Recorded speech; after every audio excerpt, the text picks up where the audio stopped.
Hello, everyone. Welcome to another program of New Way Global. My name is Nauraiz Rana, and I'm an economist with the World Bank. Today is World's Population Day, and I would like to take the opportunity to shed some light on Pakistan's population problem. I do not wish to ring any alarm bells, but I do feel that Pakistan's population is a ticking time bomb. We are currently estimated to be 240.5 million people, with an annual growth rate of 1.98%. Now, this growth rate is one of the highest in the world. And even if we compare it to countries regionally, such as India and China, we notice that their annual growth rate is 0.8 and 0.1% respectively. So, based on Pakistan's growth rate, we are projected to reach 400 million people by 2050, which is likely to be a huge problem for Pakistan and is going to have severe implications. Because, as very well known, we're a country which is food insecure, which is water scarce, economically vulnerable. And if we look at our levels of human development, as evident from indicators on health, education, and employment, it is glaringly obvious that Pakistan cannot realize the demographic dividends that enable a country to harness the potential and promise of its population. So, if we are uh, to progress as an economically stable, economically sustainable country, and if you're really able to harness the potential of the youth, we need to invest in education, in their health, in their human development. Talking of which, our human HDI at the moment stands at 161 of 192 countries. But anyhow, the matter of the fact is that we really need to leverage the potential of a population. But being resource constrained and economically vulnerable, it is unlikely that we will be able to reach a stage where we can adhere to the needs and demands of our growing population. So what once was a significant asset for the country is now turning out to be quite a complex problem. Ironically, Pakistan was one of the first countries in the region who had already envisioned this problem that it would likely face. And in the 1960s, we set up family planning boards, we set up awareness campaigns, and there were entities formed within the government to address and adhere to what would have been a problem in the future. But despite that, and as is clear from the numbers that we see in front of us, our government agencies, our family planning boards, they miserably failed to deliver. Our fertility rate at the moment is 3.47 children per woman, which again is one of the highest in the world. If we look at any comparative figures, you would notice that these are completely unsustainable. And these are not just unsustainable, they're like completely undesirable when you match them with the levels needed for economic development and economic growth.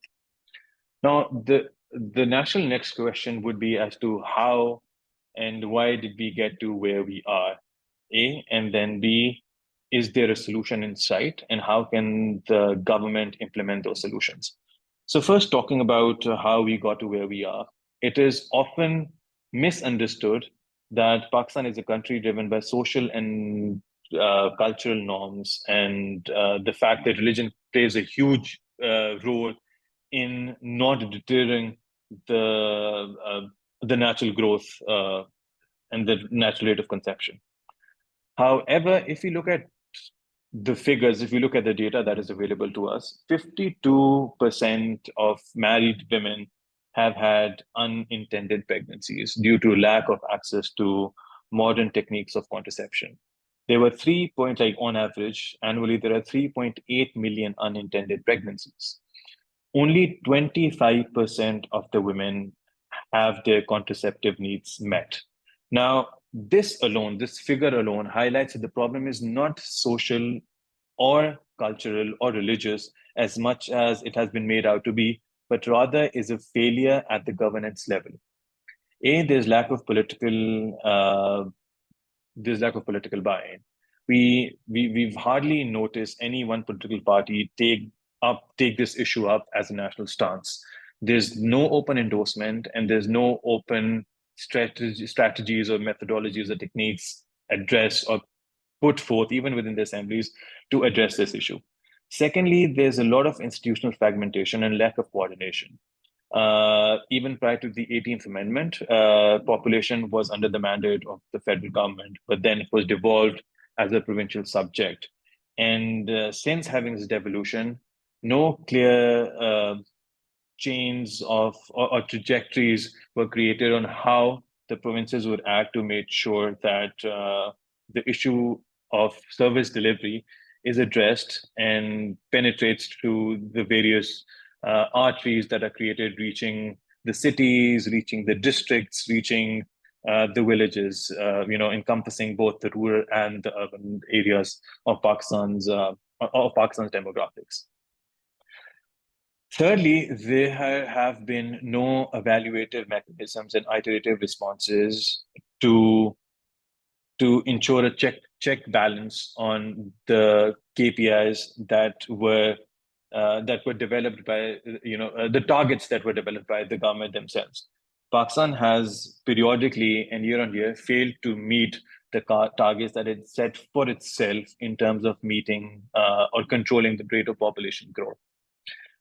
Now, just taking a bird eyes view and zooming out, it makes it very obvious that there's a shift that needs to happen at the governance level, at the government level. And the solution is very much there. And when we're talking about the solution and asking if there's any possibility for us to get a grip on the situation, then the solution can be grouped into two two interventions. So one is the bigger. It can be realizing broader development goals. You need to invest in education. You need to invest in human capital. You need to try and move towards achieving greater gender equity and gender equality. You need to make sure that your education goals are met. Currently, we have the second highest out of school going children in the world, which is somewhat around 22.8 million. And that represents 44% of the population in that age group. If you look at some of the health indicators, we have 6 beds for 10,000 people and 1 doctor for every 1,300 people. There's lack of health infrastructure, which is a dire need when we're talking about population growth.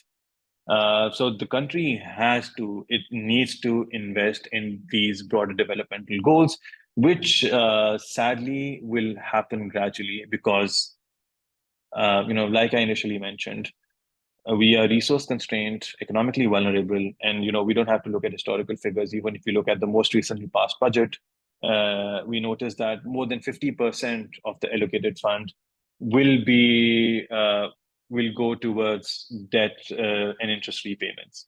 So it crowds out investment in human capital. It crowds out investment in addressing issues such as food security, climate resilience, change, mitigation, and adaptation. So while this is happening, this is going to take its time. But what the government and what the country can do in the meantime is kind of really get its institutional, its management and administrative structures in order. The government needs to leverage the private sector, mobilize the private sector. It needs to make sure that the NGOs, the INGOs that have the expertise, the technical skill set, who have been operational in this area across various countries in the world, are able to function without any bureaucratic hurdles. The government needs to find out-of-box and innovative solutions and make sure that neither are the funds restricted that go towards addressing all that needs to be done. And secondly, they really leverage the private sector and NGO infrastructure, something that was done in Bangladesh as well. Bangladesh stood where we are 40 years ago. And looking at them, looking at the interventions that they have done, they all came through by leveraging not their bureaucracies and the civil services, but by leveraging the various NGOs that were operated, as well as combining it with public sector efforts.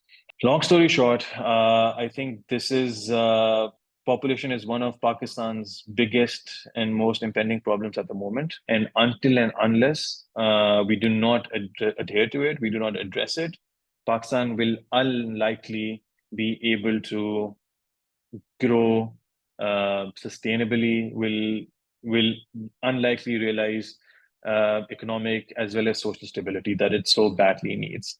While policy and institutional interventions are needed for economic development and growth, we cannot ignore the fact that controlling the rate of population for a country like Pakistan, in the situation that Pakistan is the need of the day and the only solution to move forward.